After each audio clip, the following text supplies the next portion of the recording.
ముందుగా తెలంగాణ ప్రజలకు నమస్తే, welcome to plus TV. Telangana రాష్ట్రంలో రాజకీయం ఇప్పుడైతే మళ్ళీ వేడెక్కుతూ ఉంది. ఒకవైపు మన హరీష్ రావుకు సిట్ విచారణకు పిలవడం, దాని తర్వాత మళ్ళీ నిన్న కూడా ఏదైతే కేటీఆర్ని రోజు రావాలని చెప్పేసి కేటీఆర్కు నోటీసులు ఇవ్వడం ఇది ఒక చర్చగా అయితే మారుతూ ఉంది. ఇది కేవలం రాజకీయ కక్షే తప్ప ఇందులో అసలు పస లేదు అని చెప్పేసి అంటూ ఉన్నారు. మరి ఆ పస ఏంది, వాళ్ళు కోరుకుంటున్నటువంటి ప్రజలు కోరుకుంటున్నటువంటి వాస్తవం ఏది అని చెప్పేసి అంటే, ఏదైతే కేటీఆర్ అలాగే హరీష్ రావు కేసీఆర్ గతంలో అవినీతి చేసిరని చెప్పి చెప్తున్నటువంటి కాంగ్రెస్ పార్టీ ఇప్పటి వరకు విచారణ పేరిట గోప్యం చేస్తూ ఉంది, ఆలస్యం చేస్తూ ఉంది తప్ప ఇంతవరకు ఏ ఒక్క ఆధారం బయటపెట్టింది లేదు. అయితే నిజంగా ప్రజలకు కూడా ఒక ఆలోచన వస్తూ ఉంది, అరే నిజంగానే మరి బీఆర్ఎస్ ప్రభుత్వం కావచ్చు, కేటీఆర్ కావచ్చు, కేసీఆర్ హరీష్ రావులు కావచ్చు తప్పు చేసిండకపోతుండొచ్చు, అందుకే ఇట్లా ఆధారాలు లేనటువంటి ఆరోపణలు మాత్రమే వినిపిస్తూ ఉన్నాయని చెప్పేసి ఒక వాదన వినిపిస్తూ ఉంది. మరి నిజంగానే కాంగ్రెస్ అన్నీ కట్టుకథలా, వాస్తవం ఏం లేదు, అందులో పసలేని రాజకీయం చేసే ప్రయత్నం చేస్తూ ఉన్నారా, ఒకసారి క్లారిటీ ఇవ్వాల్సిందిగా చాలామంది కోరుతూ ఉన్నారు. ఈ అంశాన్ని పక్కన పెడితే ఈరోజు కేటీఆర్ ఎట్టకేలకు విచారణలో పాల్గొనబోతూ ఉన్నాడు. మరి ఆయనను ఎట్లాంటి ప్రశ్నలు అడుగుతారు? ఆ విచారణలో భాగంగా ఆయనను రాజకీయ కక్ష అని చెప్పేసి వాళ్ళు అంటూ ఉన్నారు, ఇది దారి మళ్లింపు చర్యలు అని చెప్పేసి మరొకరు అంటూ ఉన్నారు. ఏదేమైనప్పటికీ తెలంగాణ రాష్ట్ర ప్రజలనైతే ఒక అయోమయంలో నెట్టేటువంటి పరిస్థితి కనిపిస్తూ ఉంది. నిజాలు బయట పెట్టకుండా, వాస్తవాలు బయట పెట్టకుండా ఏదో అయితే మాయ చేస్తూ ఉన్నారు, మాయాజాలం చేస్తూ ఉన్నారు. జీడీ పెద్దగా అదే రాశారు. ఫస్ట్ నేడు విచారణకు రండి, ఫోన్ ట్యాపింగ్ కేసులో కేటీఆర్కు సిట్ నోటీసులు, ఉదయం 11 గంటలకు హాజరు కావాలని స్పష్టీకరణ. నేనేమంటా ఉన్నా అంటే, ప్రజలు కూడా ఏం కోరుకుంటా ఉన్నారంటే, విచారణకు పిలుస్తూ ఉన్నారు, సంతోషం, మంచిదే, వాస్తవాలు వెలికి తీయాలి, ఏం జరిగినా న్యాయబద్ధంగా జరగాలని చెప్పేసి ప్రజలు కూడా కోరుకుంటా ఉన్నారు.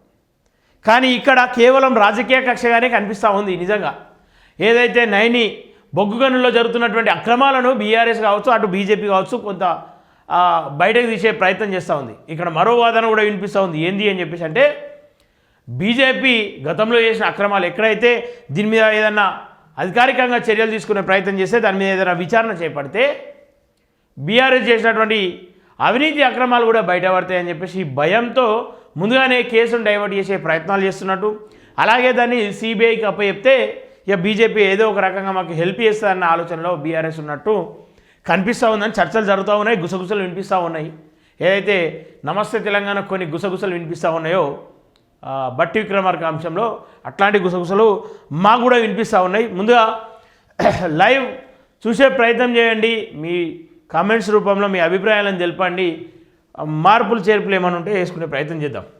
ఫోన్ ట్యాపింగ్ కేసులో మరో కీలక పరిణామం చోటు చేసుకుంది. ఇటీవల బీఆర్ఎస్కు చెందిన మాజీ మంత్రి, సిద్దిపేట ఎమ్మెల్యే హరీష్ రావును విచారించిన సిట్ గురువారం ఆ పార్టీ వర్కింగ్ ప్రెసిడెంట్ కేటీఆర్కు సైతం నోటీసులు జారీ చేసింది. 160 సిఆర్పిసి కింద సాక్షిగా నోటీసులు ఇచ్చారు. హైదరాబాద్ నందిగామలోని నందినగర్లోని ఆయన నివాసానికి వెళ్లిన అధికారులు నోటీసులు అందజేశారు. నేడు ఉదయం 11 గంటలకు జూబ్లీహిల్స్ పోలీస్ స్టేషన్లో విచారణకు హాజరు కావాలని అందులో పేర్కొన్నారు. ఇప్పటికే పలువురి విచారణ, బీఆర్ఎస్ ప్రభుత్వం హయాంలో ప్రతిపక్ష నాయకులు, వ్యాపారవేత్తలు, జడ్జీలు, జర్నలిస్టుల ఫోన్లను అక్రమంగా ట్యాప్ చేశారనే ఆరోపణలు ఉన్నాయి. అదే విషయంలో 2024 మార్చిలో నమోదైన కేసులో ఇప్పటికే రిటైర్డ్ ఐపీఎస్ అధికారి ప్రభాకర్ రావుతో పాటు పలువురు ఉన్నత స్థాయి పోలీసు అధికారులు నిందితులుగా ఉన్నారు. ఎన్నికల సమయంలో నిబంధనలకు విరుద్ధంగా ప్రతిపక్ష ఇతరులపై నిఘా పెట్టారని, వారి సంభాషణలు విన్నారని, అనంతరం కీలక సాక్ష్యాలను ధ్వంసం చేశారనే ఆరోపణలపై దర్యాప్తు కొనసాగుతుంది. ఇప్పటికే మాజీ మంత్రి తన్నీరు హరీష్ రావు సిట్ అధికారులు మంగళవారం సుమారు 7 గంటల పాటు సుదీర్ఘ విచారించిన సంగతి తెలిసింది. అదే క్రమంలో తాజాగా కేటీఆర్కు సైతం విచారణకు పిలవడం గమనార్హం అని చెప్పేసి అంటాను. బీఆర్ఎస్ శ్రేణుల ఆగ్రహం, ఈ నోటీసులపై బీఆర్ఎస్ శ్రేణులు ఆగ్రహం వ్యక్తం చేస్తున్నారు. కాంగ్రెస్ 7వ పేజీలో ఉంది. నేనేమంటా ఉన్నా అంటే, నోటీసులు ఇస్తూ ఉన్నారు, విచారణ చేస్తూ ఉన్నారు, సంతోషం, తప్పు లేదు, వాస్తవాలు ప్రజల ముంగడ పెట్టాలి. ఈ క్రమంలో కానీ మీరు ఇంతవరకు ఏ అధికారికంగా ఏ వాస్తవాన్ని కూడా బయటపెట్టినటువంటి దాఖలాలు లేవు కాబట్టి కొంత ప్రజల్లో కూడా అనుమానాలు రేకెత్తుతూ ఉన్నాయి. ప్రభుత్వం రాజకీయ కక్ష సాధింపులో భాగంగానే తమ నాయకులను వేధిస్తుందని ఆరోపించారు. మరోవైపు ప్రభుత్వం చేస్తున్న అవినీతిని ప్రశ్నిస్తున్నందుకే ఇలాంటి నోటీసులు ఇస్తున్నారని హరీష్ రావు, కేటీఆర్ సైతం ఆరోపించారు. ఇదిలా ఉండగా చట్టం తన పని తాను చేసుకోపోతుందని, తప్పు చేయని వారు భయపడాల్సిన అవసరం లేదని అధికార పక్ష నేతలు పేర్కొంటున్నారు. ఇది వాస్తవం, ఇది అందరం గమనించాల్సింది. నిజంగానే బీఆర్ఎస్ శ్రేణులు కావచ్చు, బీఆర్ఎస్ నాయకులు కావచ్చు, బీఆర్ఎస్ కార్యకర్తలు కావచ్చు, మీరు ఎందుకని చెప్పేసి బయటకు వచ్చి బల్లాలు గుద్దుకుంటా, ఛాతీలు గుద్దుకుంటా ఇలా సవాలు విసురుతూ ఉన్నారు.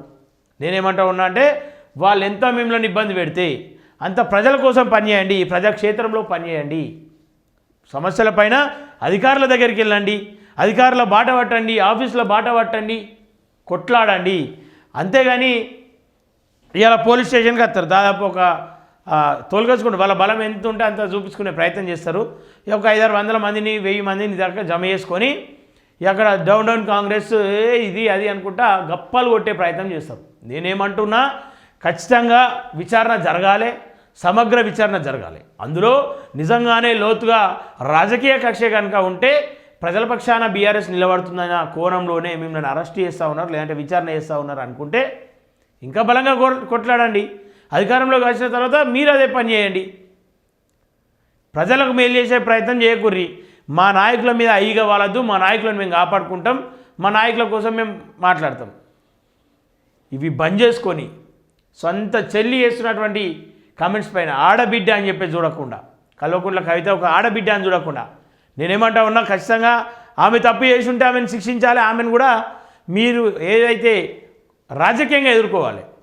అంతేగాని వ్యక్తిగత అంశాలను తీసుకుంటా వాళ్ళ అన్న చేసిన అక్రమాలని చెప్తా ఉంది, వాళ్ళ నాన్న చేసిన అక్రమాలని చెప్తా ఉంది, వాళ్ళ కుటుంబం చేసిన అక్రమాలని చెప్తా ఉంది, వాళ్ళ పార్టీలో జరిగినటువంటి అక్రమాలని చెప్తా ఉంటే ఆమెను వ్యక్తిగతంగా హింసించే ప్రయత్నం చేస్తూ ఉన్నారు. వ్యక్తిగతంగా ఆమె పర్సనల్ మ్యాటర్లోకి వెళ్ళి పర్సనల్ మ్యాటర్లో ఇన్వాల్వ్ అయ్యి ఇష్టం వచ్చినట్లుగా ఏమంటారు ఫేస్బుక్లో పోస్టులు పెడతా ఉన్నారు. కానీ ఒకటి గుర్తుంచుకోవాలి, మళ్ళీ ఎప్పటికైనా వాళ్ళందరిది ఒకటే కుటుంబం, మళ్ళీ ఎప్పటికైనా వాళ్ళంతా ఒకటే, రాజకీయంగా వాళ్ళంతా ఒకటే. ఈరోజు మీరు అన్న మాటలను వాళ్ళు ఎక్కడ మైండ్లో పెట్టుకొని అక్కడ గుర్తుంచుకుంటారు, మీకు టైం వచ్చినప్పుడు దానికి సమాధానం చెప్తారు, సవాల్ చేస్తారు. అప్పుడు ఏమవుతుంది? కార్యకర్త బతికేమవుతుంది, ఒక నాయకుని బతికేమవుతుంది, ఆగమవుతుంది. నేనేమంటున్నా, సమర్థవంతమైన కామెంట్స్ చేయాలి, తప్పలేదు. ఎవ్వరైనా సరే సమర్థంగా ఉండాలి కామెంట్స్, కానీ వ్యక్తిగతంగా ఉండద్దు, వ్యక్తిగత దూషణకు పోవద్దు. ఒక్కొక్కడు ఏమే భీమే అని చెప్పేసి అంటాం. ఏమటికి గతంలో అక్క అక్క అక్క అన్న నోర్లు ఇవ్వాలి ఏమే అని చెప్పేసి అంటా ఉన్నాయంటే ఆ నోర్లు కంపైనాయి అని చెప్పేసి అర్థం చేసుకోవాల్సిన అవసరం ఖచ్చితంగా ఉంది. ఎదుటి వాళ్ళు తప్పుడు మనుషులు అయినప్పుడు వాళ్ళకు దూరంగా ఉండి తప్పించుకునే ప్రయత్నం చేస్తే పర్వాలేదు.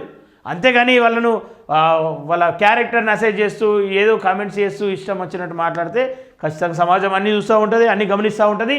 వాస్తవాలు ఎప్పటికైనా సమాజం ఏదో ఒక రూపంలో బయటపడుతుంది. నిందితులుగా ఉన్న ఎస్ఐబి మాజీ chief Prabhakar Rao, suspended DCP Praneeth రావు వంటి అధికారులతో మీకు ఉన్న సంబంధం ఏమిటి, వారితో మీరు నేరుగా సంప్రదింపులు జరిపారా అనే కోణంలో ప్రశ్నించినట్లు తెలుస్తుంది.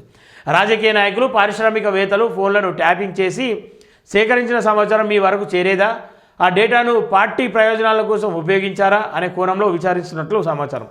ఎన్నికల ఫలితాల తర్వాత ఎస్ఐబి ఆఫీస్లో హార్డ్ డిస్క్లు డేటా ధ్వంసం చేయడం వెనుక ఎవరి ఆదేశాలు ఉన్నాయి, ఆ సమయంలో మీకు సమాచారం ఉందా అనే అంశం విచారణకు రానుంది.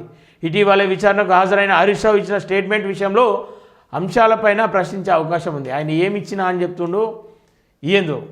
కానీ నాయకులు నేను విచారణ జరిగితే నష్టమేముంది, మీకు భయం ఏముందో నాకు అర్థమవుతలేదు. సిట్ నోటీసులు కాంగ్రెస్ సర్కార్ నాటకం. సిట్ నోటీసులు కాంగ్రెస్ సర్కార్ నాటకం. పాలన గాలికి వదిలి సమస్యల నుండి ప్రజల దృష్టిని మళ్లించడానికి చేస్తున్న చిల్లర ప్రయత్నాలు. యూరియా కొరతతో రైతులు తనలాడుతుంటే కనీసం సమీక్షించే నాదుడు లేడు.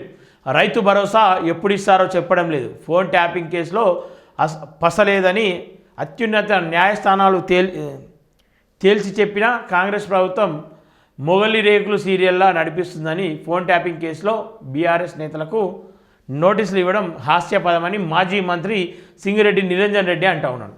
ప్రతీకారంలో భాగమే నోటీసులు. ఎవరు? బల్క సుమన్. కాంగ్రెస్ చట్టం అమలు చేస్తామంటే ఊరుకోమని చెప్పేసి ఎవరంటా ఉన్నారు? బీఆర్ఎస్ రాష్ట్ర ప్రధాన కార్యదర్శి సోమ భరత్ అంటా ఉన్నాడు. నోటీసులు అని చెప్పేసి బీసీ కమిషన్ మాజీ సభ్యులు కిషోర్ గౌడ్ కేటీఆర్పై కుట్రలో భాగమే ఇదంతా అని చెప్పి చెప్తా ఉన్నాడు. సిట్ కాదు, డైవర్షన్ గేమ్ అని చెప్పేసి ఆయన చెప్తా ఉన్నాడు. బోర్డు స్కామ్ బయట పెట్టినందుకే అని చెప్పేసి పెట్టుర్రి. మరి రేవంత్ నిన్ను వదిలిపెట్టాం, మీ వాటాల పంచాయతీని బట్టబయలు చేస్తూనే ఉంటాం. బొగ్గు స్కామ్పై సమాధానం చెప్పలేకే నోటీసుల డ్రామా. మాజీ మంత్రి హరీష్ రావు అని చెప్పి చూస్తూ ఉన్నాం. ఈ టైంలోనే మీరు బయట పెట్టాల్సింది. నిజంగానే వాళ్ళు చేస్తున్నటువంటి అక్రమాలు, అన్యాయాలు మీ పైన సిట్టు అధికారులు అని చెప్పేసి నోటీసులు ఇస్తూ ఉన్నారు కదా, మీరు మరి వాస్తవాలను ఎందుకు బయట పెడతలేరు? గతంలో అధికారంలో ఉన్నారు, మీకు నిజాలు తెలిసి ఉంటాయి, ఎక్కడ ఏ లూపోల్స్ ఉన్నాయో తెలిసి ఉంటాయి. మరి ఎందుకని చెప్పేసి 2 నెలల కాలంలో వాళ్ళ అవినీతిని బయట పెట్టలేకపోతూ ఉన్నారు. వాళ్ళు మీ అవినీతిని బయట పెడతలేరు. మీరు తేల్చుకుంటాం, చూసుకుంటాం, పొడుచుకుంటాం అని చెప్పి చెప్తా ఉన్నారు కదా, మరి మీరు ఎందుకని చెప్పేసి వాస్తవాలను దాచే ప్రయత్నం చేస్తూ ఉన్నారు? ఎందుకని చెప్పేసి బయట పెట్టలేకపోతూ ఉన్నారు? మీరు కూడా సమాధానం చెప్పాలి. ఈడ కాంగ్రెస్ వాళ్ళు ఏమంటా ఉన్నారు? కేటీఆర్ తప్పు చేసి దబాయిస్తే నడవదు. ఎమ్మెల్సీ అద్దంకి దయాకర్ దొరికిపోతానని ముందే హింట్ ఇస్తున్నారు. ఎమ్మెల్సీ బలమూరి వెంకట్. ఇక ఓలా డిఫెన్స్ వాళ్ళు ఫోన్ ట్యాపింగ్కు కర్మ కేసీఆర్ ఫ్యామిలీ. మధుసూదన్ రెడ్డి. కేటీఆర్ హరీష్ కటకటలోకే మేడిపల్లి సత్యం అని చెప్తా ఉన్నాడు. నేనేమంటా ఉన్నా, ఖచ్చితంగా మీరు చేస్తున్నటువంటి ఏవైతే కామెంట్స్ ఉన్నాయో వీటిని బయట పెట్టే ప్రయత్నం చేయండి, వాస్తవాలు ప్రజలకు చూపించే ప్రయత్నం చేయండి. కానీ నోటీసులు ఇచ్చిరని చెప్పేసి భయపడుకుంటా రాజకీయాలు చేసుకుంటా దాన్ని కూడా ఒక రంగు రుద్దుకునే ప్రయత్నాలు చేస్తూ ఉన్నారు. దీంట్లో కార్యకర్తలు కూడా నలిగిపోతూ ఉన్నారు, బలైతూ ఉన్నారు, బదనాం అవుతూ ఉన్నారు. తస్మాత్ జాగ్రత్త, ఆలోచించండి. నాయకుడు ఎప్పుడు నాయకుడే అవుతాడు, కార్యకర్త ఎప్పుడు కార్యకర్తుడే అవుతాడు. సో ఆ దిశగా ఆలోచించండి.